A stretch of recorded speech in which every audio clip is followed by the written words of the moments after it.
Inim болгону 24 жашка чыккан болчу. Үйлөнө турган кезине келди эле. Өзү жумуш иштеп, акча таап, үйлөнө турган убакытына саналуу гана айлар калды. Чындыгында иним аябай жакшы бала болчу. Адамдар менен болгон мамиледе өтө жумшактык, кылдаттыктан мамиле кылат эле. Аны менен мамиле кылган бардык адамдар инимди дайым мактачу. Анткени адеп аклагы дагы аябай мыкты жигит болчу. Ичкилик, арам, андай нерселерден таптакыр эле алыс болчу.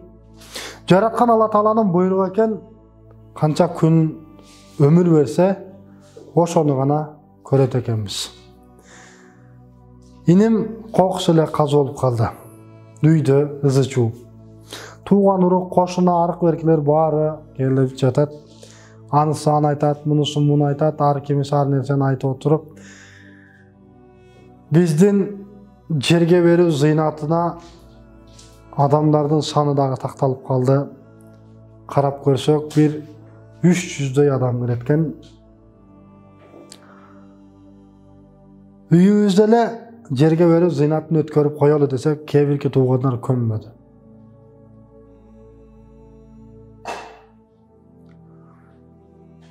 Эми улуулар бар дегендей, мен бирок карама каршы болдум.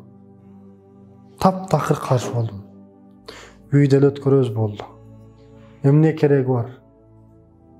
Бирок жана келген туугандар, эгер биздин сөзүбүзгө кулак салбасаң, ресторанда жерге берүү зыйнатын өткөрбөсөк, анда билгениңер кылгыла. Мындан ары силер менен мындай жакшылык, жаманлыкта бирге болбойбуз, келбейбиз деп алыстан келген туугандар дагы чуу салып кетебиз деп калышты.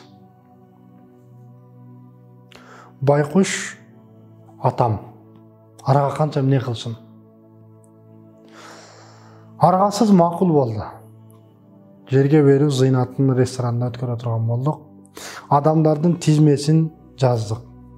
Паланчы келет, ошентип жалпы бир 300дөй орундукту ала турган болуп, чоңураак ресторанга заказ бердик. Эми чындыгында анчалык деле бай эмеспиз. Ошентип ресторанга келе турган адамдардан дагы жанагы конверт ала келет эмеспи? Жанагы конверт ала келет эмеспи? Бир аз акча арык беркинен жардам катарында бизден кошумча деп коет. Ошолорду да эстедик. Мындай нерселер жабат экен, болот экен дедик. Бирок ага дагы анчалык ишене албайбыз. Жанагы жерге берүү зыйнатын көбүрөөк адам чакырып ресторанда бербесеңер, бир жылкы сойбосоңор таптакыр болбойт. Эгер андай кылбасаңар, туугандыктан биз кечебиз, таптакыр мамиле кылбайбыз, келбейбиз деген адамдар. Эгер акчаңар жетпесе, макул, карыз алгыла, башка кылгыла, биз төлөйбүз, жардам беребиз деп аргасы атамды көндүрдү дагы. Ошентип жерге берүү зыйнатын ресторанда өткөрдүк. Эмне деген акча кетти? 400 000 сомдой акча кетти. Продукт, аркы берки деген нерселер аябай көпкөн. Чындыгында 400 000 сомго инимди биз үйлөп койсок да болмок. Албетте адамдардан карыз алдык. Инимди жерге бергенден кийин жанагы биз жардам беребиз да деген туугандардын таптакыр жүзүн, өңүн таппай калдык. Алар жерге берди, дубасын кылды да кетти. Байкуш атам экөөбүз ушунчалык кыйналдык. Бир жагынан инимдин каза болгону жан кейтип, жүрөктүн үшүн алтып ыйлатып атат. Бирок анысы аз келгенсип, инимдин каза болгонуна 3-4 күн болду. Кыркылыгы деп коет. Ал өтпөй жатып жанагы адамдар карыз акчасын сурай башташты. Сурап келе баштады. Эмне деп жооп беребиз? Макул төлөп беребиз. Бирок азыр акча жок. Эртең өткүлө андан мындай деп кайра кетет. Туугандардын баарына чалып, зона кылып сүйлөшүп чыктык. Биринден акча жок. Ар кимиси ар кандай шылтоо айтат. Байкуш атам экөөбүз мына ошентип инимдин каза болгонунан улам кайгырбастан жерге берүү зыйнатынан дагы нечен акчага карыз болуп кала бердик. Чындыгында биз ага милдеттүү эмеспиз. Жөнөкөй кылып көмүп койсок да болмок. Бирок жанагы туугандардын айткан сөзүнүн айынан биз карызга баттык. Инимдин жерге берүү зыйнаты кадимки той сыяктуу ресторанда болду.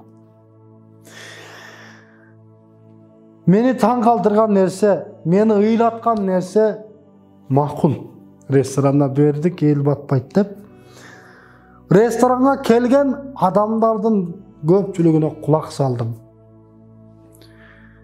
Ар бир эки бириккен бирге олтурган адамдын баары эле өзүнүн бизнесин сүйлөйт, өзүнүн машинасын сүйлөйт, өзүнүн жумушун сүйлөйт, саясат сүйлөйт, спорт сүйлөйт. Инимди эскерүүгө бир сөз чыккан жок. Эки адам биригип, жакшы адам эле каза болуп тур, дуа кылалы деген эч бир сөз жок. Молдо келди. Келип Куран окуду дагы эч нерсеге карабастан чыгып жөнөдү. Анан артынан бардым чуркап. Молдодон сурадым. Молдо шашып жөнөп калды эле. Кечиресиз, молдоке. Инимге ушунча акча кетирип, аш берип, жерге берүү зыйнатын өткөрдүк. Мунун соогу менин иниме жетеби деп суроо салдым. Молдоке негизинен ага окулган Куранын соогу жетет. Анан ошонун атына аталып, мал союлуп, илим жолуна жүргөндөргө, бүгүнкү күндө айтканда медреселерге, жетимдерге, жесирлерге, муктаждарга ошонун этинен берсек, иниңдин атынан деп ошондой жерлерге жардам берсек, ошонун соогу жетет. Бирок мына ресторанда олтурган адамдардан сооп барышына мен кепилдик бере албайм. Айта албаймын деп жүзүн бурду да чыгып кетти. Менин өкүнгөнүм ушул. Чындыгында бүгүнкү күндө биз жарышып калдык. Жата калса жерге берүү зыйнаты дагы той сыяктуу өтүп калды, а бирок анын соогу барабы деген түшүнүк таптакыр жок. Паланчы мындай кылыптыр, бул мындай кылыптыр деген сөз үчүнбү айтор түшүнбөйсүң. Айтор түшүнбөйсүң. Жанагы бир окуя бар. Атасына баласы айтып атат. Атасы бир топ жашка барып калган, 70-80-ге барып калган атасына баласы айтып атат. Атаке, паланчы кошунабыздын атасы каза болду эле, бир жылкы союп элден дуа алыптыр. Эртең сиз каза болсоңуз, мен сиздин атыңызга 2 жылкы союп Куран окутуп аш берем деп атасына айтат. Ошондо атасы айткан экен: балам, көзүмдүн тирүүсүндө бир жылкы ары турсун, бир кой алып келип союп ысыктанып коюңуз, жеп коюңуз деп бербегенден кийин, көзүм өткөндөн кийин коросу менен кой соесуңбу, жылкы соесуңбу, баары бир пайдасы жок деп айткан. Дал ушул сыяктуу бүгүнкү күндө ошентип жерге берүү зыйнат башка нерселерди ресторан, кафелерде жарыш өткөргөндөрдөн Алла сактасын. Бүгүнкү күндө ысырапкорчулук деп биздин бийлигибиз дагы көп нерселерге тыюу салды. Бул биздин келечек үчүн аябай чоң пайда. Той топурларга дагы дал ошол сыяктуу нерселер көбүрөөк салса, биз үчүн дагы чоң пайда. Өзүңүз ойлоп көрүңүз.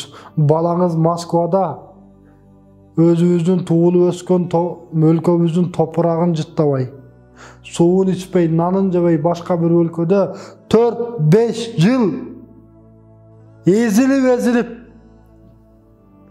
башка улуттан сөз угуп, уруш эстип, анын таягын жеп, акча топтоп келет дагы. Биздин өлкөбүздө бир күн той берип туруп, кайра дагы кетет. Байкуш. Үйлөнгөндөн кийин жок дегене 5-6 жыл жашап, же өзүнүн жеринде өмүр сүрүүгө мүмкүнчүлүк жок. Неге? Анткени 4 жыл кыйналып иштеп келген акчасын үйлөнөм деп келип, бир күндө чачат дагы кайра кетет. Ошол 400 000 сомдун 100 000 сомдон керектүү нерселерди алып, bir 20-30-50 000 сом болсун, biraz жакынкы тууган уруктуга бир кой союп берип коюп эле той деген нерсени өткөрүп койсо болот да. Кайдагы эми 400 000 сом деп мен эң эле арт жагын айтып атам. Балким 1 миллион сом акча кетиргендер бар. Андайлардан Аллах сактасын. Аллах үчүн Алладан сооп, үмүт кылып, жакшылык иштерде жумшаган акчаларыңыздар эселенип, акыретте соом берсин. Эми жерге берүү зыйнатында башка нерсе болобу? Келиңиздер. Ал адамды мактайлы, ал адам үчүн Куран окуйлу, ал адам үчүн зикир кылып берели, ал адам үчүн салаваттарды айтып ага соом багыштайлы. Ошол биздин каза болгон адам үчүн пайда, сооп. Алардын атынан жол салалы, көпүрө салалы, мектеп салалы. Ошол каза болгон адамга атап, андан түшкөн баардык сооптор ошого барсын. Эл көрсүн, жер көрсүн үчүн моинтип, чоң ресторандарда той сыяктуу бар нерсени кылыбыз ысырап эле болгондон башка эч бир пайдасы жок.